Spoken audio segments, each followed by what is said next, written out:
Hello, Miami. My name is Damian Pardo, and I'm City of Miami Commissioner for District Number 2.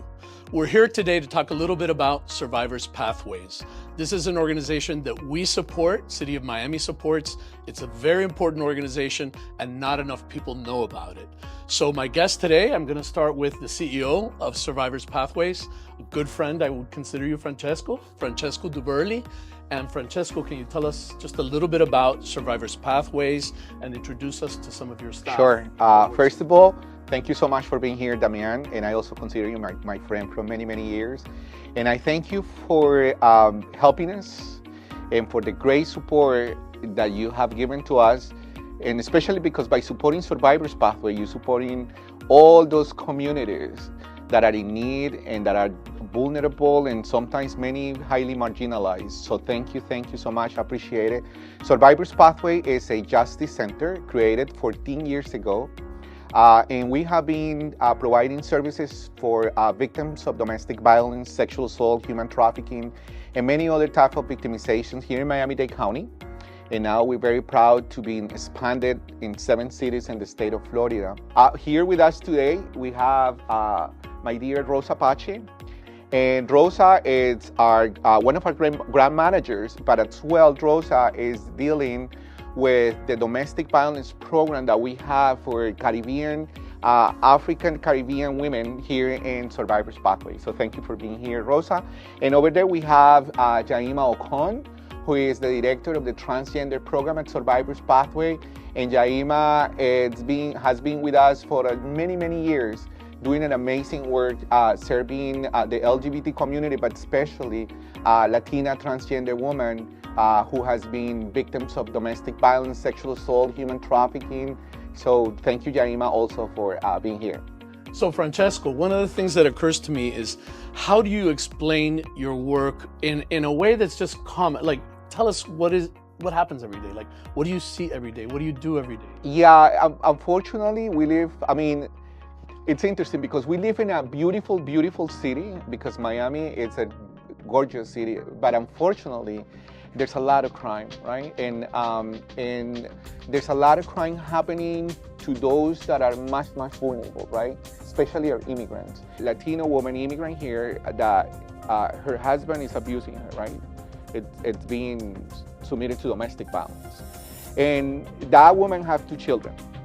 But that woman do not have documentation in the United States, no job, no money, do not speak the English, right, the language here. How that person is gonna come out of that, right, with two kids that woman has to feed, where they gonna live at, right? So those are situations that some people do not think, and sometimes people jump very easily to say, but why that people just send that guy to beat her up? Why they just don't leave? But leaving is not an easy process when you have to think and care about your kids, when you have to think what to do in a city like Miami that is extremely expensive. And with some of the other programs? So what happens is that it's systems, right? When it's restricted money, government money, we have systems that we must comply with, and time is of the essence.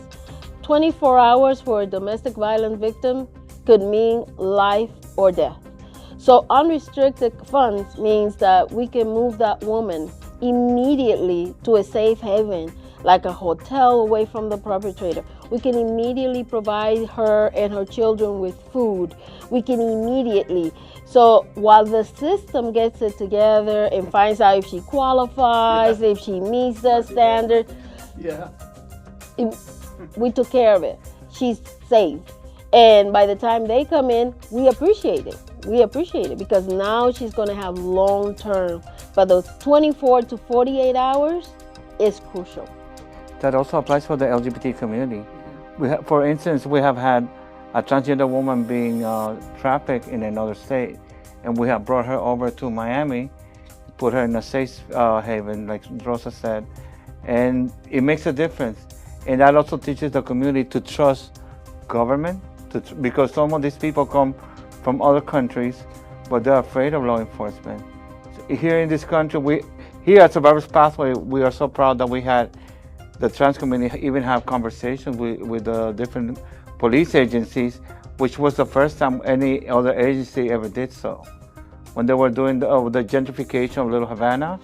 And I'm proud that Francesco was able to be that bridge, because I got the contact with the community, but he's the bridge with law enforcement. So, and at the end, I guess one of the greatest goals that we have achieved is to be able to unite the community and the system, right? There's a lot of mistrust and there's a lot of fear, especially from the LGBT community, within the LGBT community, from those that are much more marginalized. And they think that the system is not here for them. Well, the things that are, in media and in yeah, the state. exactly. And it might, some might be real, Yeah. but what we are trying to do is to work hand to hand, let's say with law enforcement, so that together we can actually create change.